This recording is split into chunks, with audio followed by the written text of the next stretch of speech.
Hey everyone, welcome to this week's episode of Sip, Read, Repeat. I'm Gena. And I'm Victoria, and today we're going to review The Serpent and Wings of Night duology by Carissa Broadbent.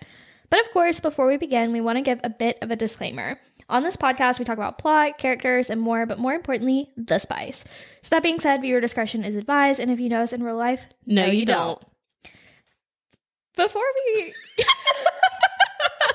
There's so much to say when it comes to this duology, but before we get into it, I think there's a couple things that we want to talk about. So first, I just finished reading Heartless Hunter. I think that's the name of it. Heartless Hunter. It's the first book in the Crimson Moth series by Kristen. Oh my god, I'm going to butcher this. Ciccarelli, something like that.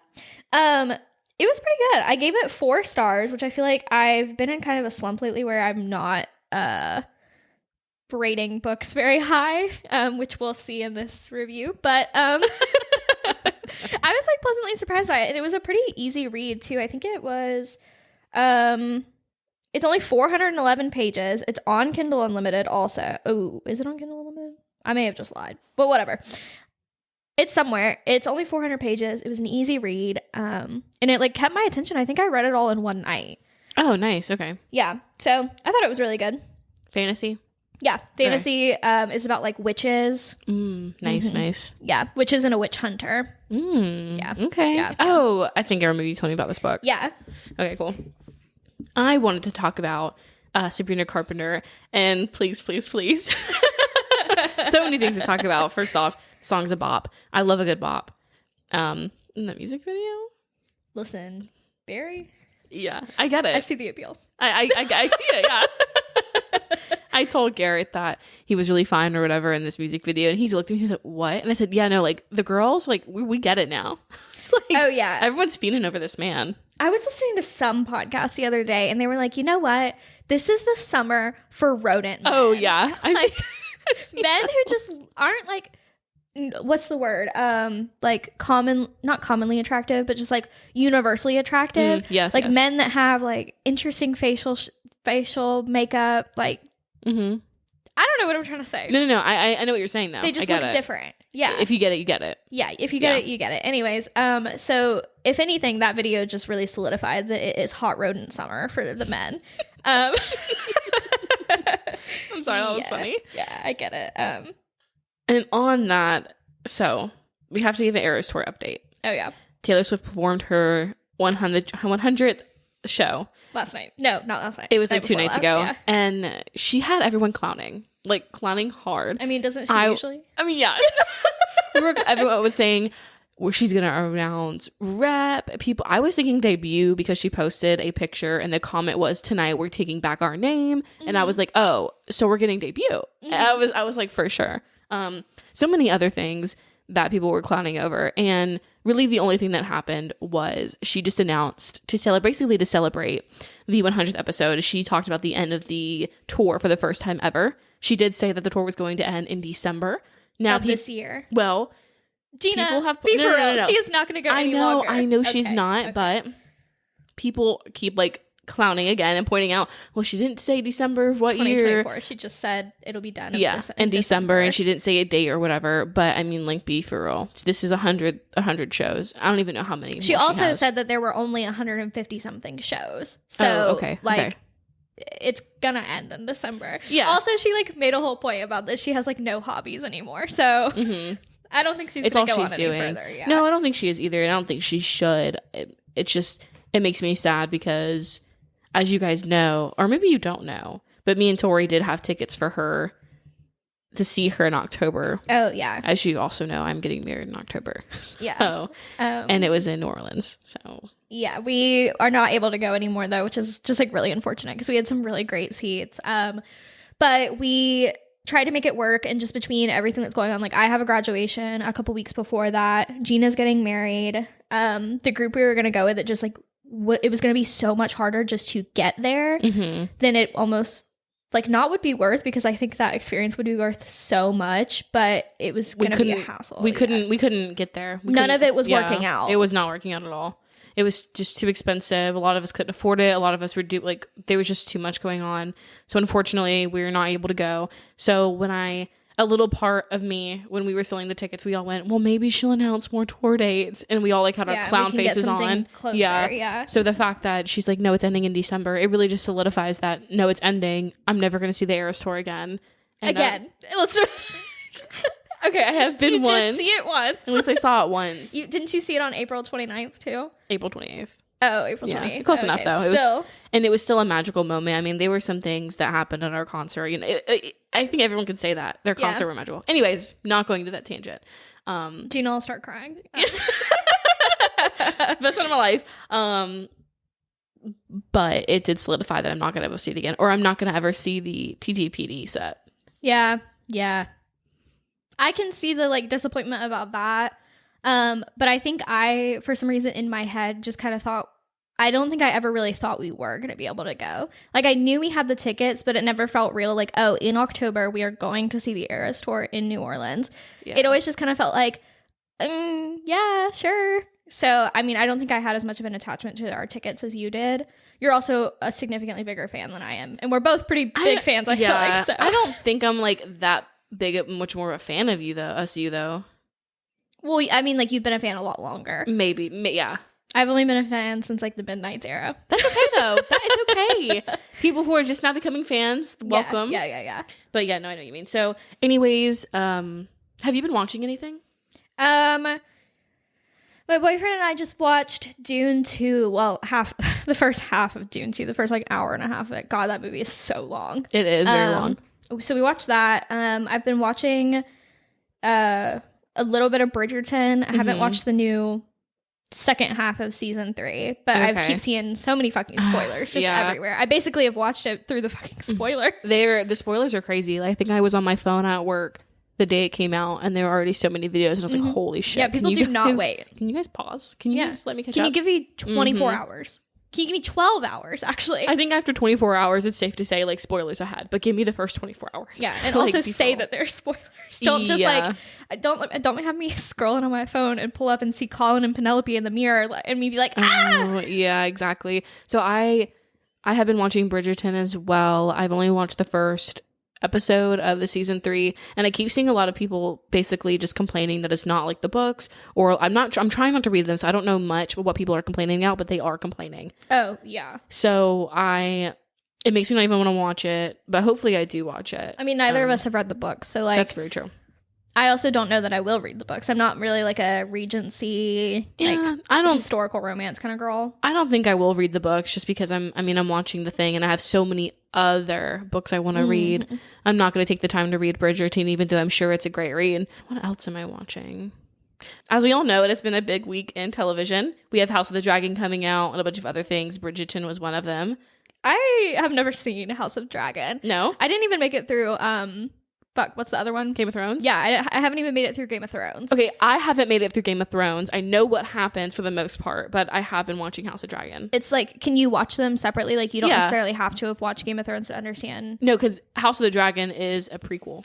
Oh, okay, period. Yeah. I will say one thing. Whoever this fucking character is that I keep seeing in all these fan edits, hot as fuck. Yeah, they are very hot. Hold on. I'm going to look them up. Let's see, what are the... It's Emma Darcy? I don't know. They play Rhaena Targaryen. Is it Rhaena? Rhaenyra? Rhaenyra. There's no S in it. But. It's not? No, it's Rhaenyra. It's Rhaenyra, yeah. Rhaenyra Targaryen. Rhaenyra Targaryen, yeah. Oh my god. No, they are so fucking hot. I sent Tori a fan edit of them. Oh my god. I was like, whoa. Yeah. It's like, so damn. Fine, bro. So fine. So fun. Oh my god. Yeah, but it has been a big week for television, I guess. I don't know when the what is this show called? House of Dragon. Oh. I don't know when House of Dragon actually comes out, but I do know that me and Garrett are going to be watching it Sunday night. So I don't know if it's already out yet or what, but I'm watching it Sunday night. So that is the day before this episode comes out. So I cannot wait to talk about that next episode. What is it, season 2? Yeah, no. They're only releasing an episode a week. Oh, shit. That makes sense. Yeah, a lot of people are doing that recently. First one, June 16th, so it comes out tomorrow. So on Sunday. Okay, so on Sunday, perfect. So I can't wait to do that. But I think that's pretty much it about what I've been watching. Hell yeah. Let's talk about the duology then. Let's finally talk about that. Oh, yes. Before we get into it. Oh, yeah. The drink. Okay, guys. So I am a very big fan of the drink this week. It's really fucking good. Gena popped off with this one. Hell yeah. So it'll be on our Instagram and our TikTok accounts at Sip Read Repeat Podcast, but we're going to talk about it a little here too. yes. So the drink for this episode is called a Vampire Kiss. Hell yeah. It is a cherry cocktail / not quite martini. But basically it has tart cherry juice, elderflower liqueur, vodka, and lime juice. This is definitely a drink for the girlies. It is so good. Yeah. And even when I was telling Tori about it, she made a comment about how it's like the mocktails or like the sleepy time mocktails or something. Yeah, the Sleepy Girl mocktails, because that's what the base of those is, a tart cherry juice also. It's very good. It's really good, yeah. We let one of our boyfriends try it, and he said that it was, well, he's not your boyfriend, but... me being like, well, no, we let my fiance try it. Man made he looked like he just licked a lemon. Like the face he it is made. like tart. I mean, it's cherries, but it's not like, I wouldn't pucker my face like that. No, not in the slightest. It's good, and I'm not a big it's crazy because like we have this whole podcast that we like make drinks for, but I'm not a big alcohol drinker, and I don't love drinks that like taste very heavily of alcohol, and this one doesn't, but I was pleasantly surprised by the taste of it too. The elderflower really gives it that little elder. I always say Elden, like the fucking video game. But the elderflower liqueur really does give it a flowery taste almost. It's really good. It really brightens it up. It definitely does need that elderflower. I was tweaking the recipe a little bit, and I do more elderflower than vodka. I really hit the vodka down because the elderflower just really balances the drink out, I feel. And just everything, it just goes great together. So and also you say you're not a big drink girly, or a big alcohol girly, but you are a big drink girl. Yes, I do love a fun drink. Yeah, exactly. It doesn't have to have alcohol in it, but oh my God, a fun drink. If it's a fun color, I will pay so much money for it. It doesn't matter. You'll drink like fourth of it and it hits. Yeah. I'm like, this is nice. I don't know. It ignites something in me. Okay, so this duology, it's made up of 2 books. Obviously, it's a duology. It's by Carissa Broadbent. I'm pretty sure it is adult. I don't think it's definitely not YA. There's sex in it. Yeah, I don't think so. There's graphic sex in it. I would say that it's adult. I know there's like that new genre of new adult, but anyways, Goodreads says that it's a fantasy romance for adults. And the 2 books are The Serpent and Wings of Night and The Ashes and Star oh my God. Why can we not talk today? Star-Crested King. That's what it feels like. The Serpent and Wings of Night and The Ashes and Star-Cursed King. Can we talk about the names for a second? Yes. Both of them are so fucking hard to say. I couldn't even... They're tongue twisters. And it was so hard for me to remember the names of these books. I remember the first one more than I do the second one. Until we started this episode and I had to write down what the name of the book was, I couldn't tell you if a gun was to my head what the name of this book was. I feel like the first title really, if you read half of the book, you're going to be able to remember the title because The Serpent and the Wings of Night, those are very easy things if you read the book. But the second one, where the fuck does that come from? Yeah, maybe we're stupid, but who is the Star-Cursed King? The Ashes, the Star-Cursed King. Yeah. Okay. No, but Jesus Christ. So yeah, this series, let's talk about our ratings for it. So I rated mine as a series and then rated The Spice as a series. Okay. So my rating for the series is a 3.7. Do you want me to go into that now, or do you want to share your rating? I'll share my rating. I give it a 3. Okay. For both books, a 3. For both books. Okay. Spice, I give it 2.5 stars. There's definitely some spice. I agree. It's nothing like revolutionary. Yeah, no. I mean, I read it and I was like, all right. I think there's probably like 4 scenes throughout both books. And the tension is not the best tension in the world. So, because for me, if there's really good tension, the spice rating goes up so high. Yeah, you include that in it. I do. And I think my spice rating is solely based on like if there's actual like sex scenes, because I think my tension falls into the rating of the book. Oh, my tension, it goes both, but it definitely does the spice. But even with the tension in the book and the spice, I still keep it at a 2.5 because it was nothing like revolutionary, like you said. Yeah, I didn't change your life or anything. I think let's just fucking vibe at this point. We don't really have a full outline for this episode just because the first thing is both of these books are over 1,000 pages together. Yeah. The first book is like 500 something pages. The second book is, I feel like, almost 700. And Oh my God, it's so long. And I do want to point out we've never done a series before. Yeah, rating. like reviewed a series. Reviewed a series. But I feel like if I just reviewed the first book, I would have given it much better reviews. Yes. The second book for me. And isn't there a novella in between the two?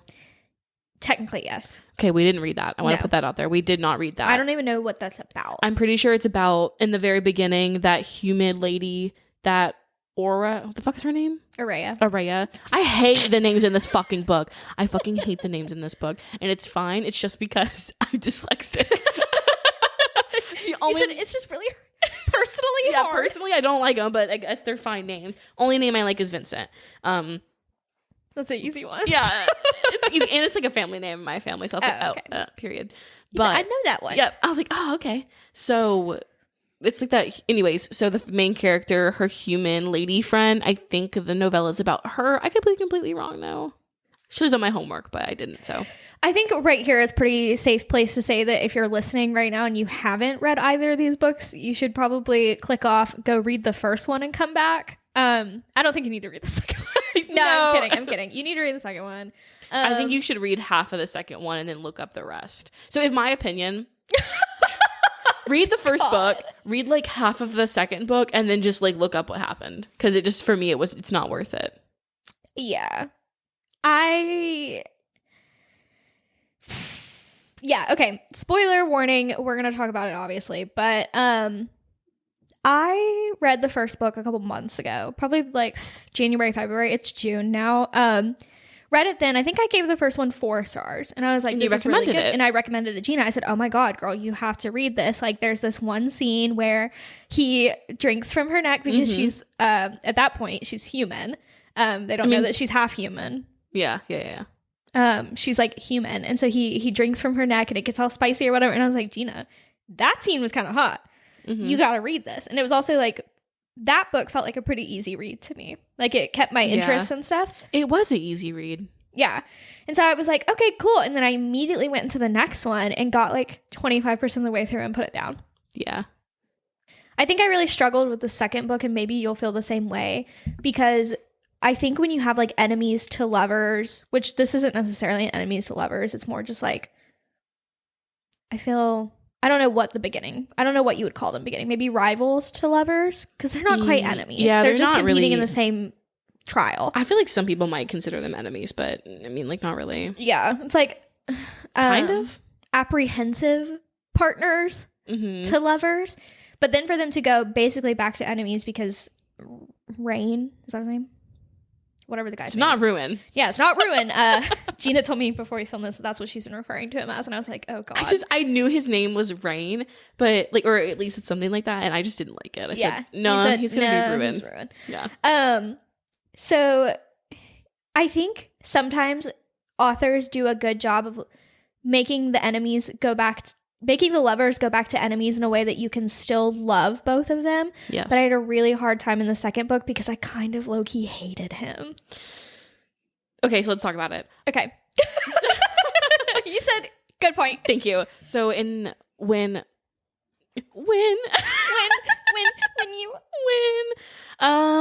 so yes,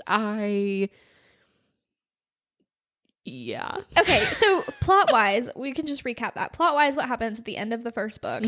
They are in the right before the last trial. They finally like admit that they like obviously like each other. They spend the whole night together. They might die. Sex. Yeah, they're like, we're both gonna die tomorrow. Like, we might as well use our last night together. So they have sex, whatever, and then they go into the third trial, and I don't. Damn. Yeah, jeez Louise. Get to the very end. At this point, it's like whoever wins gets to get this favor from the goddess Nyaxia. And so Araya wants it so that she can become like heart bonded to Vincent, which is her father.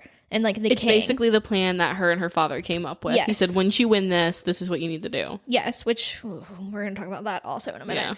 Yeah. Rain on the other... Rain? Sure. God. That's what we're going with, bro. If we're wrong, whatever. His name is Rain right now. He, on the other hand, I don't think he really wants to win. Like, he only got into the trials because his best friend, however you say her name, went into the trials and he followed her into it. So he is like, telling Araya, you need to win, like you need to kill me. And he even like at the end, like she's like hovering over him and he like helps her, I think, drive the knife into his chest and kills him. And he basically orchestrated the whole thing of her killing him. Yeah. And so he wants her to kill him. Well, then she is just so distraught and like overwhelmed with like, oh my God, he's dead. Like she instead of using her favor from Nyaxia to fulfill this thing that her and her father have wanted for all this time, she instead wishes that Rain had won.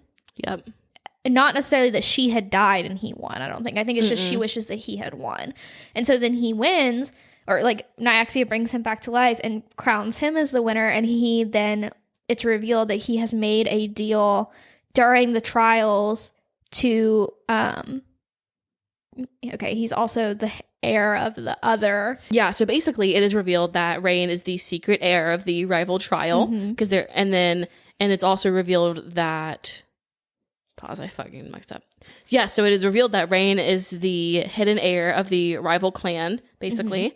It also is revealed at that time that he made a oath to the Kingdom of Blood. House of Blood. The leader of the House of Blood. The leader of the House of Blood, that if he wins the trial, he will kill the king, and he did all of this to save Oria's life, or the fuck you call her.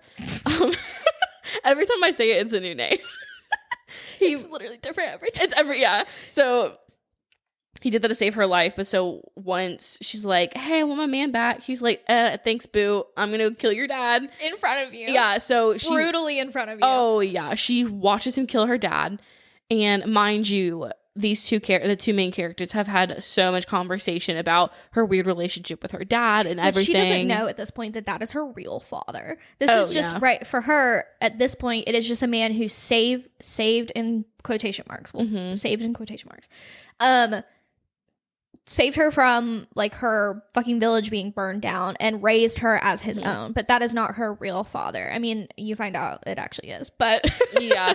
And I found out really early. Like I feel like I kind of put two and two together. But basically she watches all that happen. So once he kills, because he has all this power, once he kills her father, everyone starts to go to turn to kill her, because once her father dies, she gets the heir mark.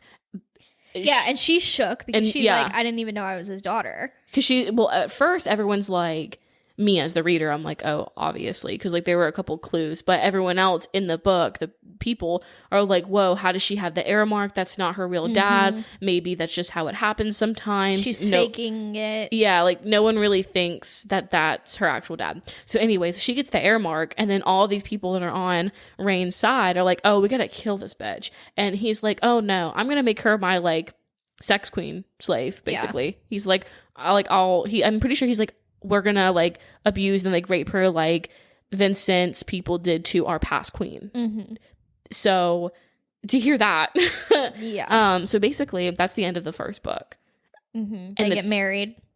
Oh yeah, and then he forces them to get married. It's not really her choice either. She's like forced into marriage with him. Exactly. And then it's later revealed that he's like, I didn't mean any of those things. I had to say them. I had to put on a front. Da da da da da da. Yeah, and he's actually like plotting against the man that he has made this oath with. So it's about a lot of hoopla. Yeah, but at the end of the first book, I was like, oh, I fucking hate him.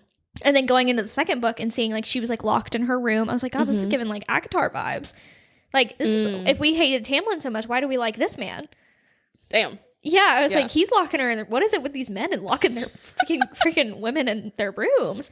I also think it's crazy because, as we know, she eventually comes back from that. She eventually does start to, I don't know, she grows feelings for this man, and they become a couple, and they try to save the kingdom together, and I'm like, holy shit, they really just did a... I mean, maybe that's why it needed so many pages. Yeah. For them to, like, have that full redemption. I mean, because, like, for the first 200 and something pages... She's very apprehensive around him. She's like, I think she even goes as far as plotting with somebody else. Yeah, to, she does. Like, overthrow him.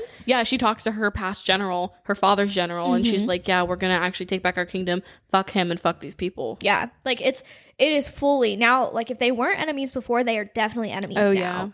Yeah. I mean, he's still, like, crazy in love with her, but I think he recognizes that, like, what he did was fucked up. But still, they're, like, enemies. They're definitely enemies at this point.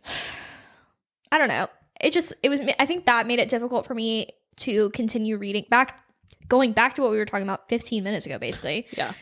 I flew through book 1 and then got to book 2 and pretty much like stalled out at like 25%, which is about 200 pages into, well, a little under 200 pages, where Araya is still like very mad at him, rightfully so. She's like plotting this rebellion against him. And I just kind of like, I was like, fuck, I don't know. I feel like I've lost the plot here. I don't know what I don't, this is not what I was looking to read. Like I wanted like a enemies to lovers, period, romance, not a enemies to lovers to rivals to enemy, whatever. Like I just wanted I wanted them to ride off into the sunset together. And then when I realized that they didn't, I was like, oh, I don't think I want to read this right now. But then we decided it as our book and I had to go back and read it. And I literally finished the other 75% this morning. Yeah. So when I read the first book, I definitely went straight into the second book. And I feel like I was like chugging along, doing my thing. I liked it. And then I literally stopped reading at like 75%. And I was like, I really just stalled out. And then I like finished this morning. So, I mean, like, it was okay. I would say I wish I wish I didn't read the second book so I could have read the first book. Like, oh, this is good. But I mean, I don't know. Maybe it was just me. I mean, other people say this is a great series, right? Yeah, it has. The second book has 191,000 ratings on it with an average rating of 4.16 stars. And then the first book, I think, has even better. Oh, yeah. The first book was great. The first book was good. Yeah, I would have rated the first book probably about a four star. 4 or 5. I just don't know. Like, I think I really struggled with book 2. I did too. I don't think that I necessarily have like explicit reasons for why I struggled with book 2, but like I don't think I could like list them off on my fingers of like this is what I hated, this is what I didn't. Cause I didn't hate anything in the book. I didn't either. I just like struggled to kind of keep my interest in it. And I think I like, because I mean I've said this in a couple other reviews, I have a really bad habit of starting a first book and being really bad about picking up the second book in a timely manner. So then by the time I get to the second one, I don't remember most of the first, which I think impacts my experience. But I don't know. I think the one thing that I did enjoy in this series was the really complicated relationship that Vincent and Araya had. I loved that. That was one of the main things that was keeping me reading. I think that, yeah. I mean, I agree. There were so many points in the book where I was like, oh, he's a bad guy. Oh my God, he's great. Oh, he's not. Oh, he's great. Like, one thing, like, maybe this duology wasn't for us, but I will say Carissa Broadbent does a really good job of writing really complex characters. She does. I would have to say, yeah. Yeah, like characters that are not even necessarily just morally gray, but that you really do, like you said, at one point you're like, oh, I fucking hate them. The next minute you're like, wait, were they just misguided? And then you're back to, wait, no, I literally hate them. Exactly. And I really appreciated, like, for Araya to almost like, I think because we were in her head, like experiencing that with her, like from the first book, it started as like, this is the man who has raised me. Like, this is how he shows me he loves me. He doesn't have to say it, but he takes care of me. He has taught me how to defend myself, even though I'm a human. That's very much the first half of book 1. And then the other half of book 1 is her starting to realize like, oh, he's hiding things from me. Maybe she's he's getting not. Doubts. Yeah. The doubts are starting to creep in and like really take root. And then he dies and she... Yeah, like right after she's all these questions and she doesn't get them answered either. No, like she even starts asking him questions. He starts kind of showing her a darker side. Do we even know that was really him? Kind of, yes. And as soon as she has all these questions that she confides in Rain... He fucking kills her dad. Yeah. In front of her. That's the ultimate betrayal because he watched her go from, I love my dad unconditionally, I trust him... And he basically showed her like, hey, there's another world outside of that palace you're living in. And she's like, oh my God, I have all these questions. She's literally like, I can't wait to get all these answers from him. And then he took the opportunity to ever get any answers from her away from her. Yeah. And he even says it in the second book. I think he like apologized and I think he gave her something or like a gift of something. Oh, it's when he gives her the sketches of her mom. And he's like, I'm really sorry that I understand that like I took the answers away from you. Like you are never going to get the answers that you want because I took them from you. So I appreciated that. But at the same time, it was like. Not good enough. Yeah. I mean, it kind of just. In my opinion, not good enough. I mean, I understand why he did what he did. And even so, he's another complex character that I wanted to touch up on because. I wouldn't say, okay, I don't think he's a coward. Yeah. I wouldn't think he's a coward, but ever since him turning into a vampire, he has had no choice in his life and what he does. he's literally had no choice in becoming a vampire, no choice in becoming a slave, no choice in being the fucking heir to his people. Like, he has no choice in anything. He's the heir of these people, supposed to be their leader, but the people hate him. He doesn't want to do anything. For something that was completely out of his control also. Completely out of his control. He doesn't want any of this. So he is just very apprehensive of everything that he does. Like, he doesn't want the kingdom. He just wants her. And she's like, I want the kingdom. He wants good for people. Don't get me wrong. He wants to do good by people, but people/vampires, but he doesn't want the power. Yeah. So I think they're kind of a good match in a sense, maybe a little bit in that aspect, but he's a very complex character, and everything he does is kind of like half-assed, I feel like, until he partners with Araya. Yeah. I mean, Araya is also a really complex character too. She's a complex character, but I would definitely say that Vincent and Rain are probably significantly more. I feel like Vincent and Rain don't... The difference between them and Araya is Araya kind of knows what she wants. She wants the power. She wants to do good, and she kind of knows what she wants. I feel like Vincent wanted the power and did what he wanted to, but I feel like they're a little bit different, as they couldn't decide what kind of person they wanted to be. Did they want to be more humanity? Did they want to be vampire? Because we know Vincent really wanted to be with her mom, Araya's mom, but he let her live for some years. And then after letting them live in peace, he said, fuck that. I'm going to go kill them. I'm taking my daughter back. I feel like he didn't end up killing him, though. What do you mean? It was like one sentence where the whole book you're thinking like he's the one who killed them, right? But he arrives when they're already dead. And finds Araya like in one of those last flashbacks to get the god's blood. Which, what the fuck? Where did the god's blood come from? Where did I miss that? Like, why are they searching for god blood? That was in the beginning of book 2. Oh, well then I definitely missed that. Maybe that was something that I like forgot about in between my like months-long break. Oh, yeah. After Araya tries to betray... After Araya tries to betray them, they're like, LOL, psych. And they're like, we need to find this god blood, and you're going to help us because you know Vincent, and you'll be able to like activate his stuff with his blood and shit. And I mean, she was. Yeah. I just thought it was funny, like when I'd be reading it, it was like, we have to find god blood. And I'd be like, god blood? Like it doesn't have a special name. Like it's just god blood? Yeah. I mean, I guess that's what it is. That felt very out of pocket too. So was there going to be another book, or is this it? No, this is it for the duology, but the universe has 6 books in it, and each are sets of duologies. So like there's the series we read now, and then there's hold on, I'm trying to find the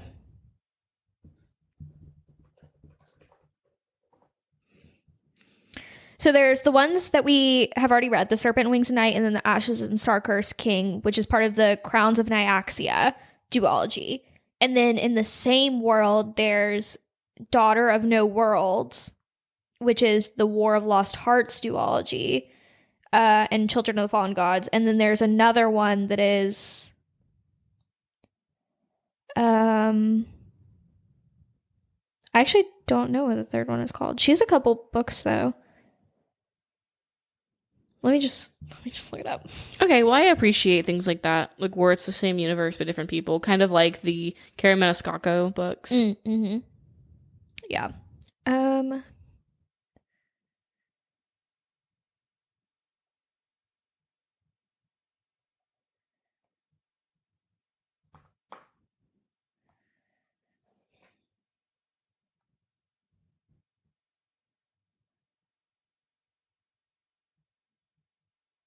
Okay, so I thought it had 6 books, but maybe I'm just confused because when I go to her website, it says under her tab, this is my books.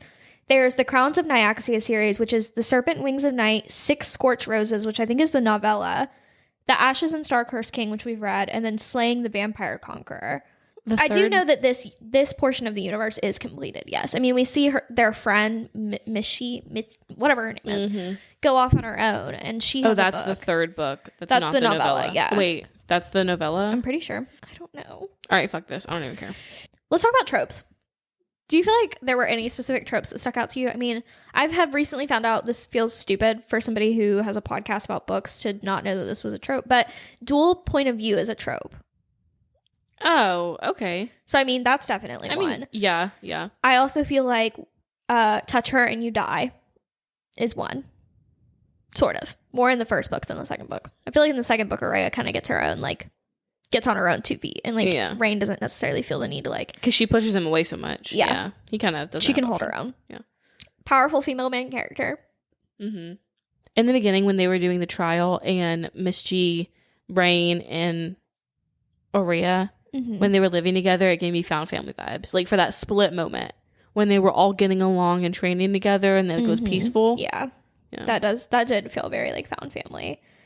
Let's see. I saw some. I always like to read the Goodreads pages before we do an episode.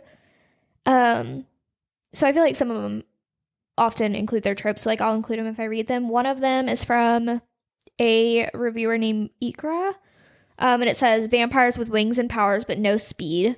Reverse grumpy sunshine. Lots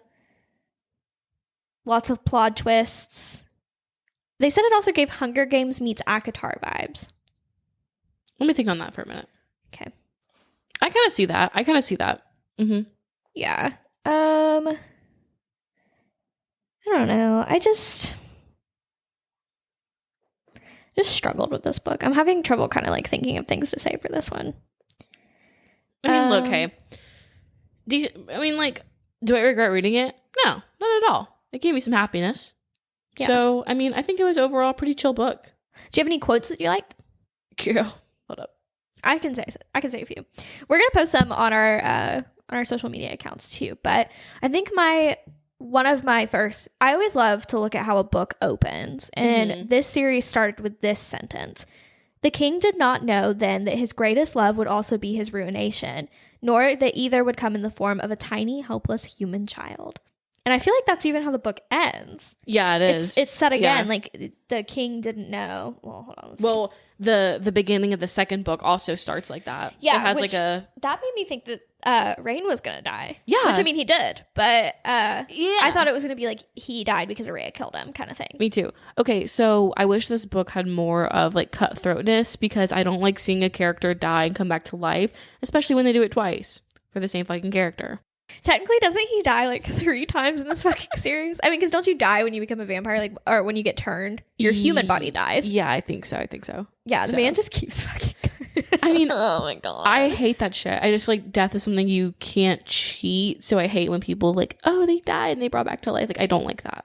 Yeah, I think it would have. I don't know how the series would have ended actually if Rain had died. I feel like it would have been. She would have become ruthless, Aurea. Yeah, but she would have like. If she could have become ruthless in a good way. Yeah. I don't mean like I would become evil. I think I mean she just like would have become so much more powerful, like in her grief and rage. I kind of wish it almost did. Yeah, it would have been interesting. But whatever. So I feel like most of my quotes are her almost like quotes with her dad and stuff. Mm-hmm. What about you? What about your quotes? I have a bunch of different ones.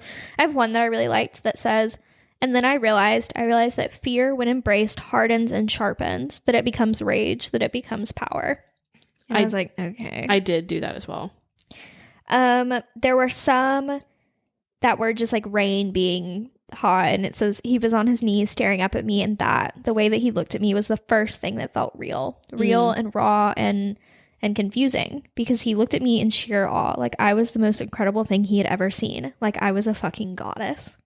Damn, I did highlight that as well. Yeah, that one's hot as fuck. Do you remember? Okay, this quote is reminding me. Do you remember when he made it to where she could enjoy the daylight in the room? Oh, and she made it so he could enjoy the daylight? Yes, when she did it for him. Yes, sorry. That was really sweet. That was really cute. Yeah, I just thought that was really really sweet. There was another one. Fuck.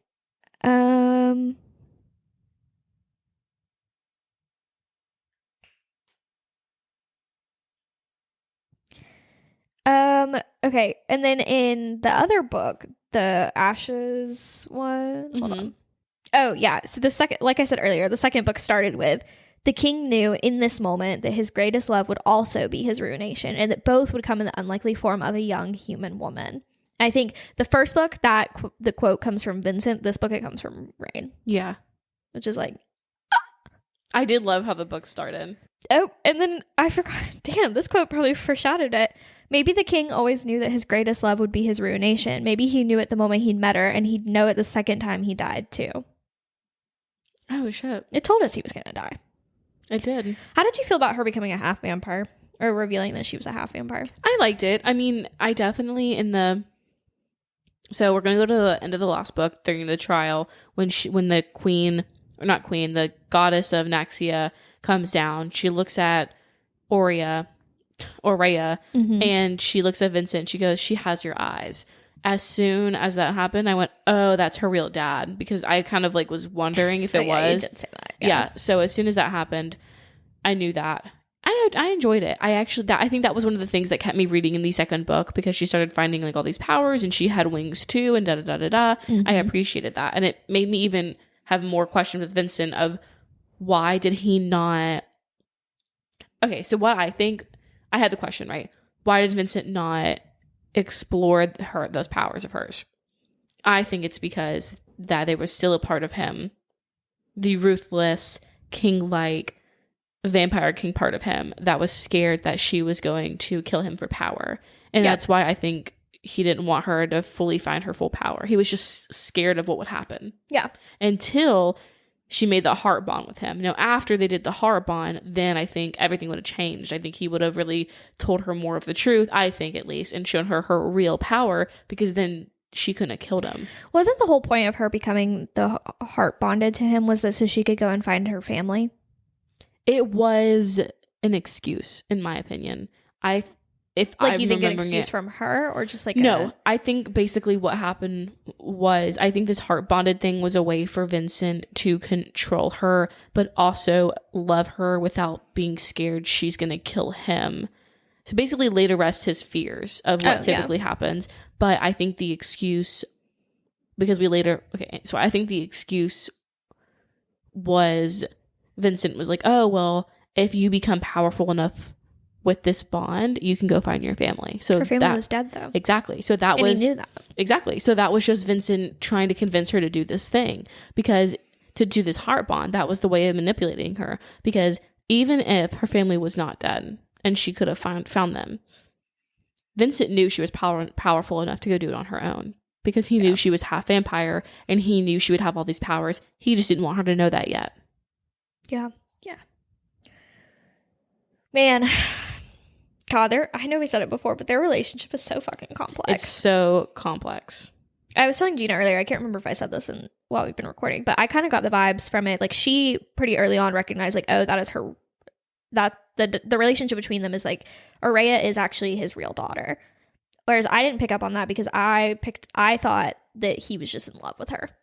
Like I thought it was one of those weird, like, kind of like Throne of Glass. Yes, like with Arabin and Selena. Yeah, I thought it was just one of those weird situations where, like, this powerful man has raised her, not because he wants to take care of her, but because because he's in love with her. Yeah, he wants her to be his wife. But I think that just came from the whole, like, that they would be heart bonded, and like that's what he wanted with her, was to be heart bonded. And I was like, ooh, that feels weird.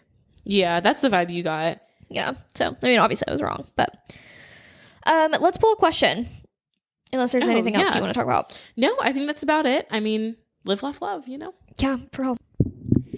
Okay, you go first. What's your question? Oh, shit. I didn't even pull one yet. Oh. Gena. Is anything left unresolved or ambiguous? I would say in a way, no.